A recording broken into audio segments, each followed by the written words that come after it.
Hello दोस्तों, नमस्कार। आज से हम ओल्ड यूके ट्रिपल एस के क्वेश्चन पेपर सॉल्व करने जा रहे हैं। तो इस सीरीज़ की जो पहला क्वेश्चन पेपर है वो है वन आरक्षी फॉरेस्ट गार्ड का जो 16 फरवरी को पेपर हुआ था उसका पहला क्वेश्चन, प्रथम पाली का क्वेश्चन पेपर। तो चलो शुरू करते हैं। इसका पहला क्वेश्चन देखते हैं। इसका पहला क्वेश्चन दिया है इसने, छात्र ने परिश्रम नहीं किया इसलिए वह अनुत्तीर्ण हो गया। यह वाक्य है ए सरल वाक्य, बी जटिल वाक्य, या सी संयुक्त वाक्य, या फिर डी निरर्थक वाक्य। तो वाक्य तीन प्रकार के होते हैं: सरल वाक्य, संयुक्त वाक्य और मिश्रित वाक्य। सरल वाक्य क्या होता है? सरल वाक्य होता है दो एक उद्देश्य होता है इसमें और एक विधेयक होता है। इसमें एक ही समाप्तिका होती है, जैसे कि वह पढ़ता है। और संयुक्त वाक्य दो सरल वाक्यों से मिलकर बना होता है और ये योजकों जैसे और, तथा, किंतु, परंतु, इसलिए इत्यादि से जुड़ा होता है। और जबकि मिश्रित वाक्य में दो वाक्य होता है और एक प्रधान वाक्य होता है और दूसरा उस पर आश्रित वाक्य होता है, और ये आपस में क्योंकि जितना उतना इत्यादि से जुड़े होते हैं। तो इसका करेक्ट आंसर हो जाएगा सी इसका संयुक्त वाक्य, क्योंकि यहाँ पे क्या आया, इसलिए योजक आया है, इसलिए इसका आंसर हो जाएगा, करेक्ट आंसर सी हो जाएगा।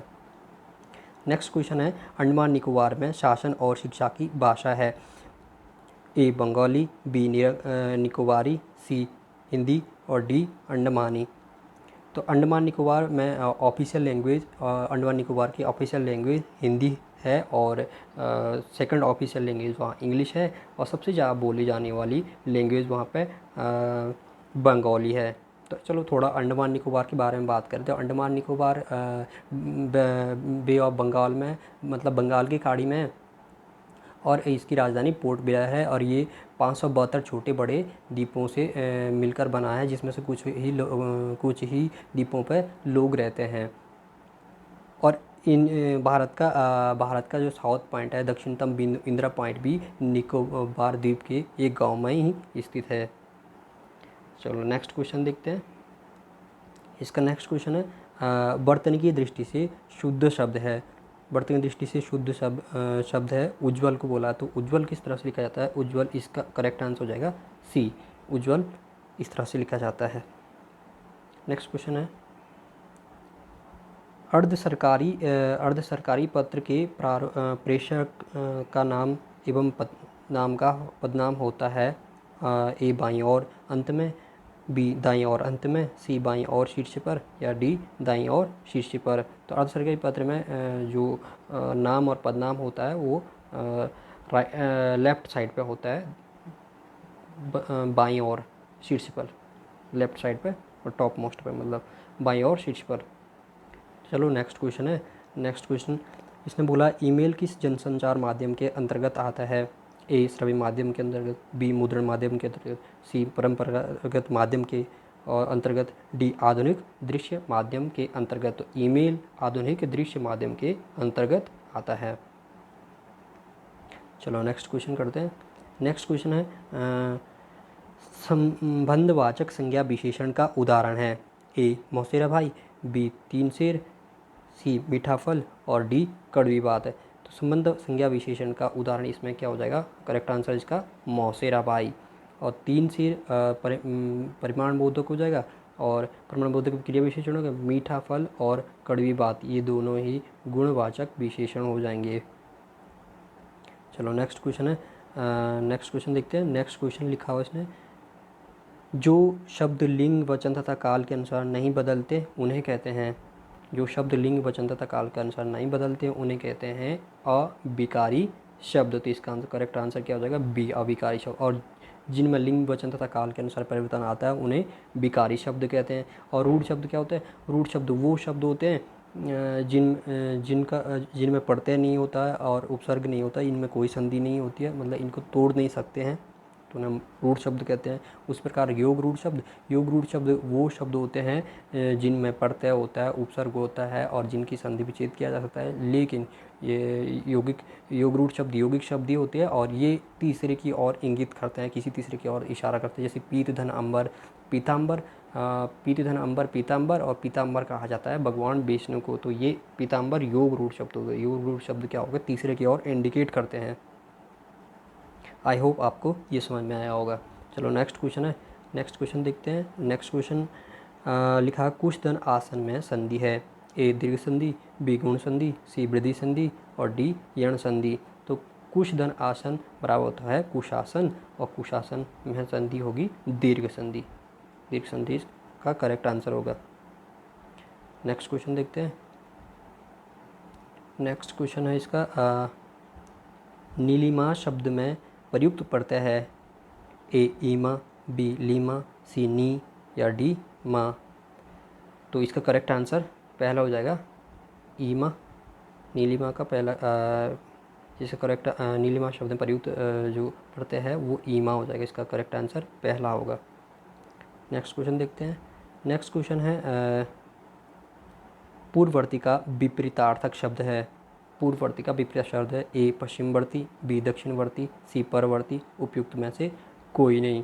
तो पूर्ववर्ती का जो अपोजिट होता है वो होता है परवर्ती। परवर्ती इसका करेक्ट आंसर है। चलो नेक्स्ट क्वेश्चन देखते हैं। नेक्स्ट क्वेश्चन में पूछा है इसने निम्नलिखित में से अशुद्ध वाक्य है। ए वहाँ बहुत से पशु और पक्षी उड़ते हैं और चरते हुए दिखाई दिए, और बी देश भर में यह बात फैल गई, और सी बाघ और बकरी एक घाट पर पानी पीते हैं, और डी न जाने कितने जीव पैदा होते हैं। तो इसका करेक्ट आंसर ए होगा। वहाँ बहुत से पशु पक्षी उड़ते और चरते हुए दिखाई दिए। इसका गलत है। नेक्स्ट क्वेश्चन देखते हैं। नेक्स्ट क्वेश्चन में लिखा हुआ इसने निम्नलिखित में से क्रिया के सही भेद हैं। सकर्मक अकर्मक, बी विकर्मक सकर्मक, सी विकर्मक अकर्मक। उपयुक्त में से कोई नहीं। तो इसका करेक्ट आंसर सकर्मक और अकर्मक होगा। Answer A. Bagheli.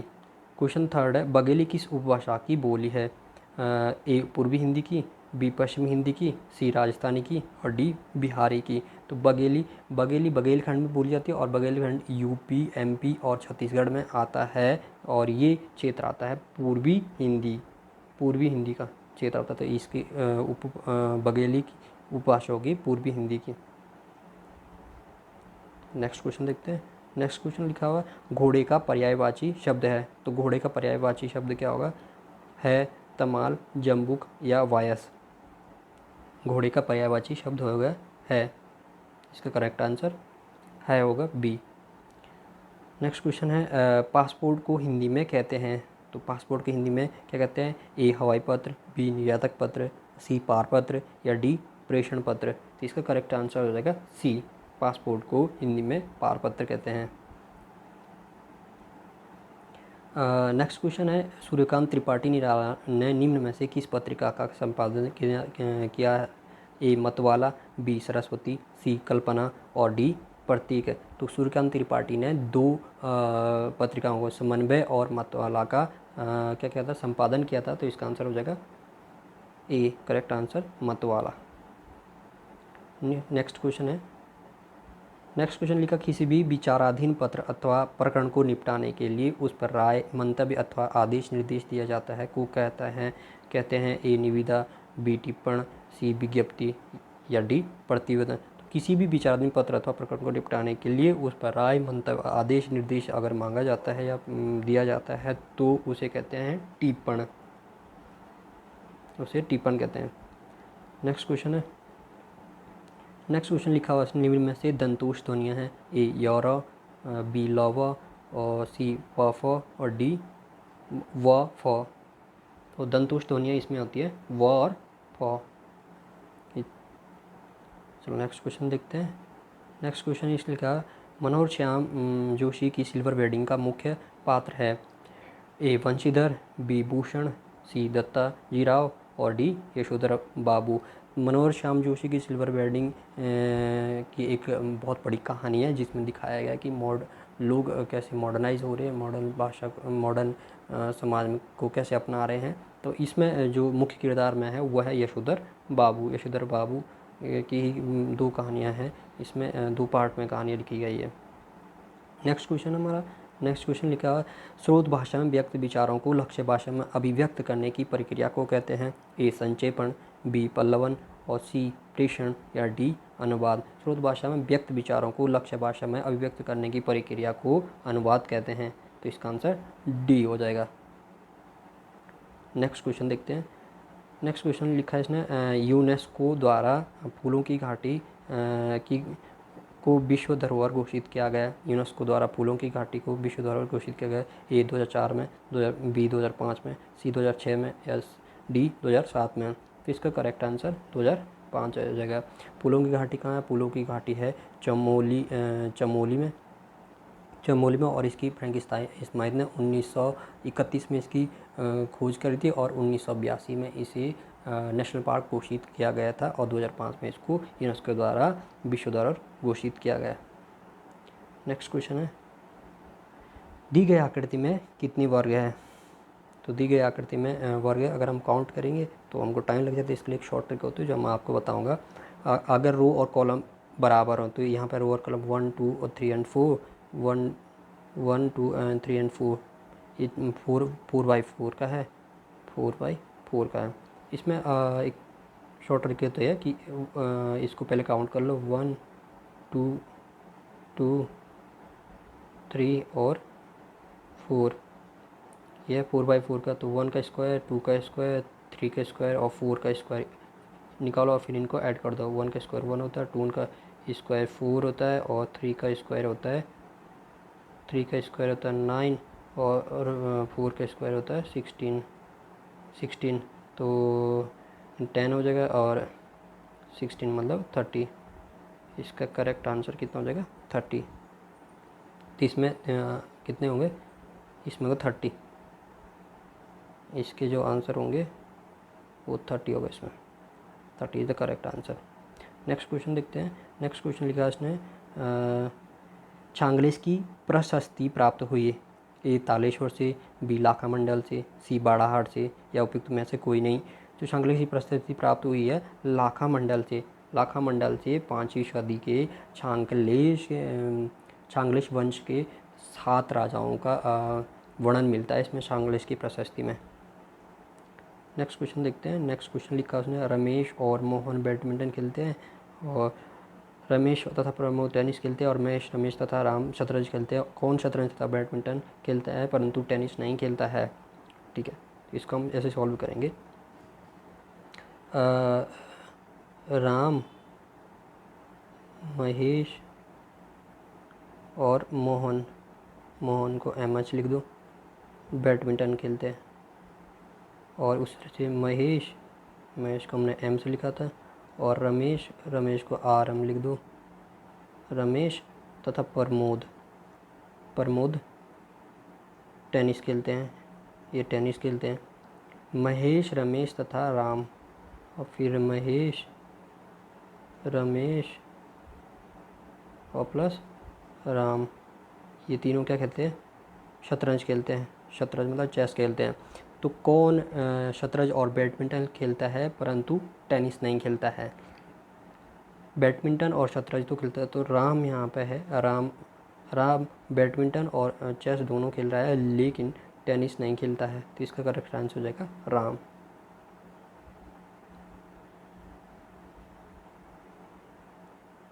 Next question 25। Uttarakhand में राजस्व पुलिस व्यवस्था शुरू की गई थी। तो उत्तराखंड में राजस्व पुलिस व्यवस्था 1874 ईस्वी में शुरू की गई थी। वीडियो लंबा ना हो इसलिए मैंने ये शॉर्ट ही रखा है। अगर आपको अच्छा लगे तो लाइक एंड शेयर ज़रूर करिएगा।